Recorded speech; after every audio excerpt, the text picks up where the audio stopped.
Vamos lá, galera do oitavo ano, beleza? Bem-vindos, bom retorno a todos vocês. Vamos começar o nosso terceiro bimestre, beleza, galera? Com assunto novo, né? Ficamos muito tempo falando de física. Ficamos aí praticamente um ano, né? Desde o metade do sétimo ano até agora metade do oitavo ano. E agora vamos mudar um pouco de assunto, né? Para a alegria de alguns, né? Não sei se de todos, mas é um assunto bem interessante. Vamos falar sobre seres vivos agora, nesse final do oitavo ano.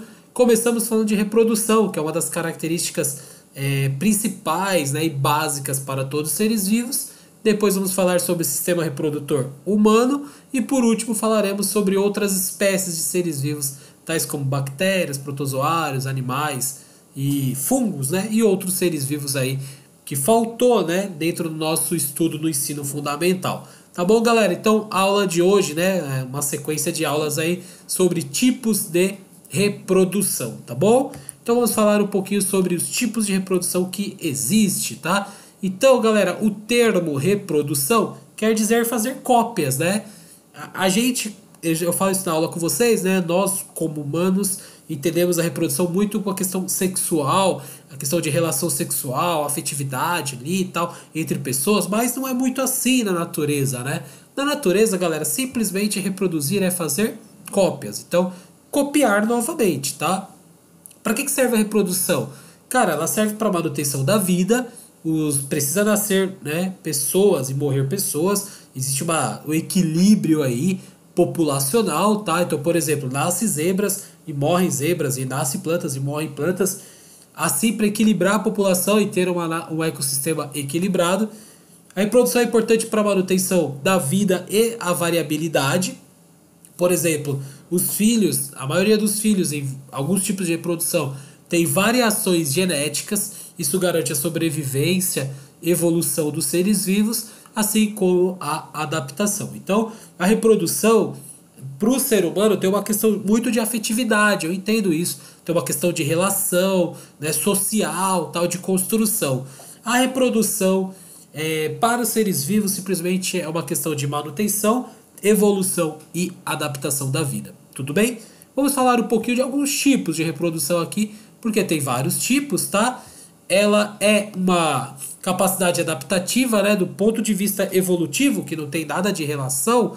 Esse tipo de reprodução pode aumentar a probabilidade de uma espécie sobreviver às modificações do ambiente. Ou seja, quanto mais filho o ser vivo tem, maior a capacidade de sobrevivência dos seus descendentes, tá? Seja por número ou seja por variabilidade genética, que é uma coisa que acontece na natureza. Ou seja, os descendentes são diferentes, né, dos seus progenitores, tá bom? Falando de reprodução, basicamente, né, são divididas em dois grupos: reprodução assexuada e reprodução sexuada, tá? Basicamente, dentro disso se divide novamente. O que é assexuado? A palavra sexo, na sua tradução original, quer dizer trocas, tá? Então, por exemplo, assexuado, a letra A aí, né? Esse prefixo A quer dizer não ou negação. Então, assexuada é uma reprodução sem trocas. Não envolve a troca de materiais genéticos entre os dois seres envolvidos. Repara que eu nem estou falando de macho e fêmea, homem e mulher, porque isso na natureza é uma coisa que tem distinção só nos grupos mais evoluídos. Nos grupos mais primitivos nem tem isso. É só uma questão de troca. Então, na reprodução assexuada, basicamente não há trocas, tudo bem? Como acontece aqui, ó, nesse exemplo de uma bactéria, tá? Que é só um exemplo de reprodução assexuada. Tem uma bactéria aqui de boa, quando ela percebe que o ambiente é favorável, tem alimento, tem espaço para reproduzir, ela duplica o seu material genético, que é esse espiralzinho que está bem aqui no meio. Esse material genético, após duplicado, essa célula se divide em duas. Então ela reproduziu, ela não fez cópias. Era uma, ficou duas. Envolveu parceiros aí? Houve troca? Não, mas reproduziu? Sim, é uma reprodução assexuada, tudo bem? Já na reprodução sexuada, como o próprio nome sexo vem de troca, então quer dizer que a troca de material genético. Aqui eu pus uma foto, né, de espermatozoide aí, momentos que os espermatozoides vão entrar aí, né, vai entrar no óvulo para formar aí, falando de seres humanos. mas a ideia aqui é de troca, né? Troca entre material genético. Que aí na questão de sexo, macho e fêmea, essa questão de gênero só vai ser discutida lá na frente, tá bom?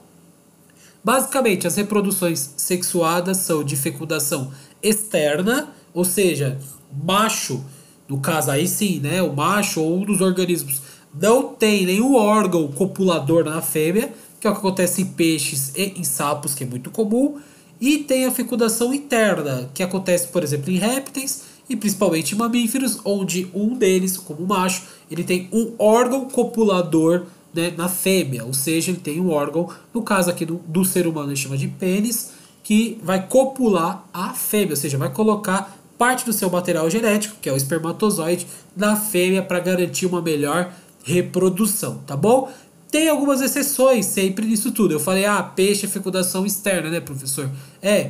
O peixe fêmea vai lá, põe os seus ovos, o peixe macho vem por cima, põe o espermatozoide por cima. Isso é verdade, mas não acontece, por exemplo, com o tubarão. O tubarão tem um órgão copulador, que é o clasper, né? Então, isso daí sempre aparece exceções. Então, tem fecundação, por exemplo, interna em peixes, tá bom? Mas caso a caso nós vamos discutindo um por vez aí e vamos falando das particularidades da reprodução. Tudo bem, galera?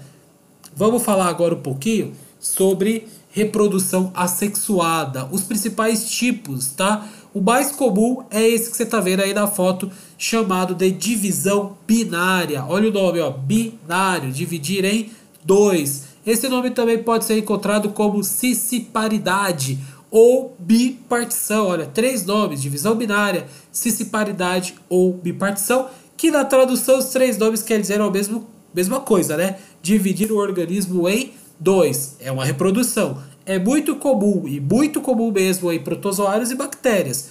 Principalmente bactérias. Aqui é um desenho figurativo de uma bactéria, tá? Então, é uma bactéria que está se comportando como mãe. Não é porque é fêmea, tá? Mas é porque é uma progenitora, vai dar origem a células filhas.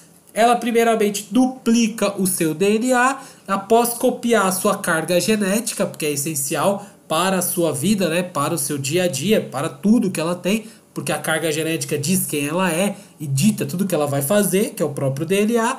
Após o DNA ser duplicado, essa célula se divide em duas, e aí a partir daí, né, nós temos duas células idênticas à primeira, tudo bem? Então foi um tipo de cópia, eu fiz uma cópia idêntica chamada de divisão binária, tá bom? Isso pode acontecer também em outros organismos, como algas, protozoários, poliquetas, que são alguns tipos de anelídeos, né?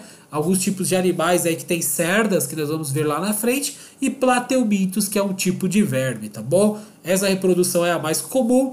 Ela tem vantagens e desvantagens, galera. A vantagem é o seguinte: eu não preciso de nenhum parceiro, porque não tem troca, né? É uma reprodução muito rápida. Em bactérias, depende da espécie, pode durar até 20 minutos, né? Ou só 20 minutos para que uma se divida em duas. Mas tudo tem vantagem e desvantagem. E a desvantagem dessa reprodução é que todos os filhos, né? Ou seja, todos os descendentes são iguais aos progenitores, ou seja, é uma clonagem. E isso na natureza não é muito bem visto, porque não tem variabilidade genética, né? Quando você tem clonagem, você não tem variabilidade, é um risco, porque se mata um, pode matar todos, porque eles têm a carga genética idêntica. Tudo bem? Isso aí, essa é a parte 1, depois vamos ver outros tipos de reprodução assexuada. Galera, obrigado, grande abraço.